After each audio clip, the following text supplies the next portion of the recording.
Em 1964, com a deposição do presidente João Goulart pelos militares, se iniciava a ditadura militar no Brasil, que durou até 1985. O regime autoritário possuía caráter nacionalista, desenvolvimentista e anticomunista que contava com o apoio da população, esta que se encontrava insatisfeita com o governo de Jango. Durante o período ditatorial, era comum a prática da censura, da tortura, da perseguição, da repressão aos opositores e da restrição do direito político. Tudo isso era legitimado e consolidado por meio da criação de leis excepcionais e de atos institucionais. Ao longo de toda a ditadura brasileira, foram criados 17 atos institucionais, dos quais os 5 primeiros serão vistos e estudados a seguir.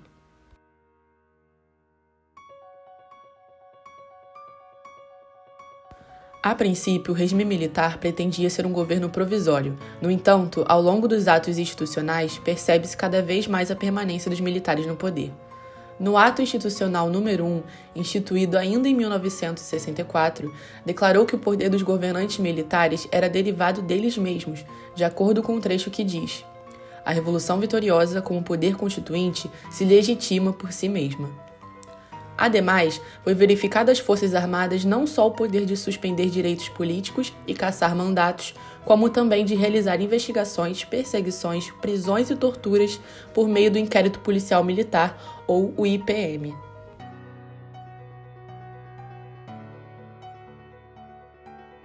A vitória de governos de estados importantes e que se opunham ao presidente foi grande, e a pressão da linha mais dura do regime fez com que Castelo Branco baixasse, em 17 de outubro de 1965, o Ato Institucional número 2. A medida mais importante desse decreto foi a extinção dos partidos políticos do país, mantendo-se apenas 2 deles: a Aliança Renovadora Nacional, também chamada de Arena, que agregava os correligionários do governo, e o Movimento Democrático Brasileiro, o MDB, composto pela oposição.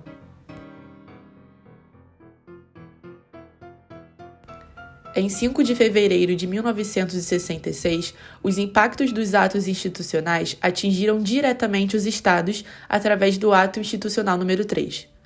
Foram estabelecidas eleições indiretas para governadores dos estados por meio das respectivas assembleias legislativas. Os decretos tornaram-se ferramentas de auxílio para o governo, que passou a legislar somente por meio deles, ampliando assim o conceito de segurança nacional.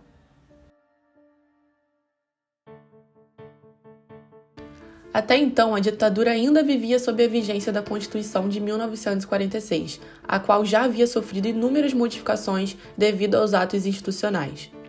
O Ato Institucional número 4, de 7 de dezembro de 1966, estabeleceu a reabertura do Congresso Nacional para a elaboração, votação e promulgação de uma nova Constituição, esta que institucionalizaria a ditadura militar. Portanto, foi criada a Constituição de 1967, que expandia ainda mais o poder executivo.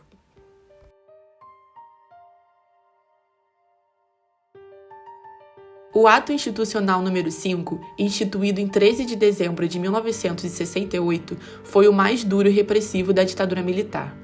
Ato baixado durante o governo do general Costa e Silva, vigorou até dezembro de 1978, produzindo ações arbitrárias por um longo período. Ele deu a governantes poder de exceção para punir qualquer cidadão que fosse inimigo do governo ou como tal considerado.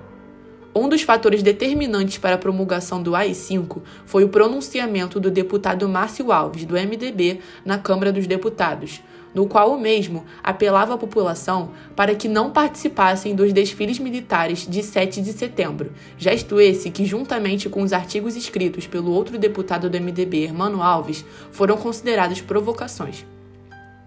Seguiu que então, após esses atos, o governo solicitou a cassação do mandato dos 2 deputados. Com a recusa do pedido, foi baixado no dia seguinte, portanto, o Ato Institucional número 5, que autorizou o presidente da República a cassar mandatos, a decretar o recesso do Congresso Nacional, a confiscar bens considerados ilícitos, suspender a garantia de habeas corpus, entre muitos outros. No mesmo dia, foi decretado o recesso e só viria a abrir novamente em outubro de 1969 para a escolha do general Médici como presidente da República. O AI-5 referendou não apenas o ato de intolerância, mas também de que o crescimento do país se daria através de muito sangue e lágrimas. Como pôde ser visto, os atos institucionais tinham como principal objetivo ampliar o poder executivo, ou seja, o poder dos militares. É claro que a partir do constante abuso e violência dos militares, grande parte da população se movimentou contra o regime autoritário. A Passeata dos 100 Mil é um exemplo de manifestação que foi organizada pelo movimento estudantil e que ocorreu em 1968 no Rio de Janeiro. Motivada pelo assassinato do estudante Edson Luiz, de 18 anos, carregava diversos cartazes com frases como "Abaixo a ditadura, o povo no poder", e contava com a participação de artistas, políticos e intelectuais. Mesmo após milhares de prisões e até mesmo mortes derivadas dos protestos, o movimento continuou até a promulgação do AI-5. Os artistas brasileiros também utilizaram da arte para expressarem seu repúdio ao regime militar. Chico Buarque, Caetano Veloso, Vinícius de Moraes e Tom Jobim são nomes de alguns artistas que realizaram manifestações através da música. O tropicalismo foi um dos movimentos artísticos mais importantes e representativos desse período histórico. Eles criavam letras que criticavam, relatavam e lamentavam, mesmo que subjetivamente, devido à censura, toda a realidade vivida na ditadura brasileira.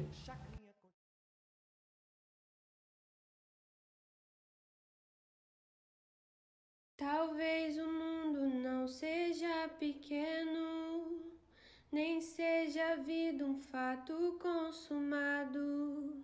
Quero inventar o meu próprio pecado, quero morrer do meu próprio veneno.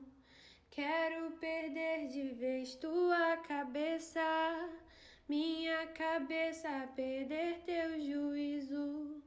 Quero cheirar fumaça de óleo diesel, me embriagar até que alguém me esqueça, Pai. Afasta de mim esse cálice, Pai. Afasta de mim esse cálice, Pai. Afasta de mim esse cálice de vinho tinto de sangue.